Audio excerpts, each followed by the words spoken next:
What's up, guys? Today I'm going to be reviewing the Whitin Barefoot running shoe, also referred to as a minimalist cross trainer shoe on Amazon. So before I get into the pros and cons of the shoe, I first want to give you some context as to why I got this shoe, because that might influence whether or not you decide to buy them. Nowadays, I train almost exclusively here in my home gym, so I wanted a minimalist shoe that I could use to train safely regardless of what it was that I was doing, especially when I'm doing kettlebell work, training swings, snatches, and squats. So if you're really into barefoot shoes and you want a complete breakdown of this shoe compared to other barefoot shoes on the market, this review probably isn't for you.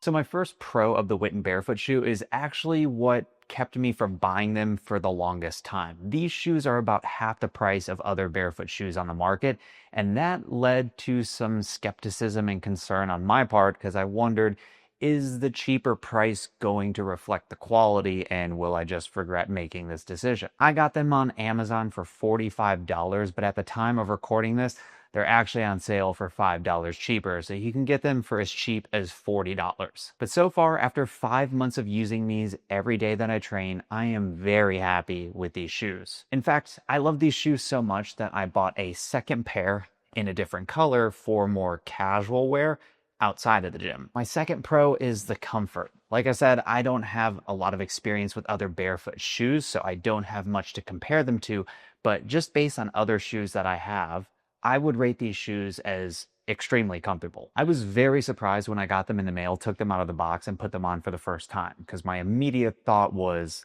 yeah, I'm going to have zero issues wearing these during my training sessions. They're tight enough to train in, but not so tight that they're uncomfortable. It's just a really comfortable shoe. And my last pro would be the overall feel of the shoe. I walk on the treadmill with these, I lift weights in them, I do farmer's carries with them, I do ballistics work with kettlebells, and at no point do I ever feel like they're in the way. They're lightweight, I barely notice them, and the flat soles give me the peace of mind to move heavy weights without feeling like I'm going to put myself in danger like I would with other more traditional shoes with a rounded sole. As far as the cons go, I don't have anything really big to tell you. I'm a huge fan of the shoe. But if I had to nitpick, expect a little bit of soreness when you're walking in these. If you're just doing short casual walks, it's not going to be that big of a deal. But if you're going on longer distance walks, you're going to feel it in your feet just a bit. And I feel like this should be a given considering that it's marketed as a barefoot shoe.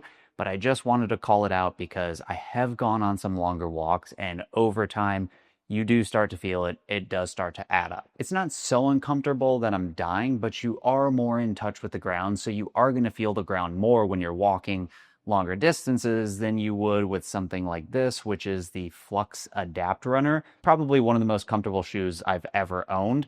This, you can walk a long distance and you're never really going to feel anything. But again, I feel like this should be a given.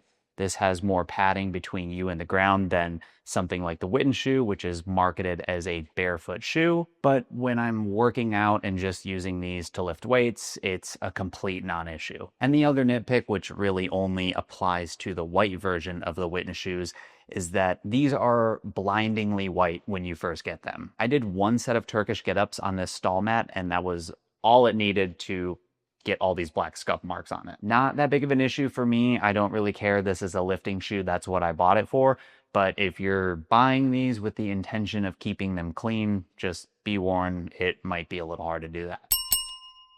And the last thing I want to address is sizing. It's always something I worry about whenever I'm buying shoes online because my shoe size can range anywhere from like 10 to 11 and a half in US sizes.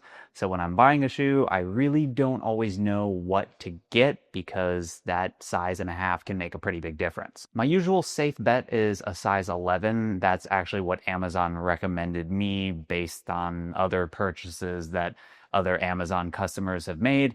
And for me, personally, an 11 was a great recommendation. It's a perfect fit, not too tight, not too loose. It's like exactly what I'm looking for when I'm lifting. But just to give a little context here, the Flux Adapt Runner, which I prefer to be a little bit tighter since I run in them, this one's a 10 and a half. So it's a half size difference, but that should give you an idea. And just in case any of you out there have the Flux Adapt Runner and want to size accordingly based off of this, I wear a size 10.5 in this, but I do prefer my running shoes to be a little bit tighter than my lifting shoes. So 10.5 with the Flux is perfect, and 11 with the Whitins is also perfect. So my recommendation here, if you're thinking about getting the Whitins, is just order true to your normal size, or do what I did and just take Amazon's recommendation. So there you have it. That's my review of the Whitin Barefoot running shoe, coming from somebody who was pretty apprehensive about buying them in the first place. If you guys have any comments about the video or any questions about the shoe, just drop a comment and I'll get back to you. And if you've happened to have been peeking around my home gym and want reviews of anything else I have, let me know. Leave it in the comments.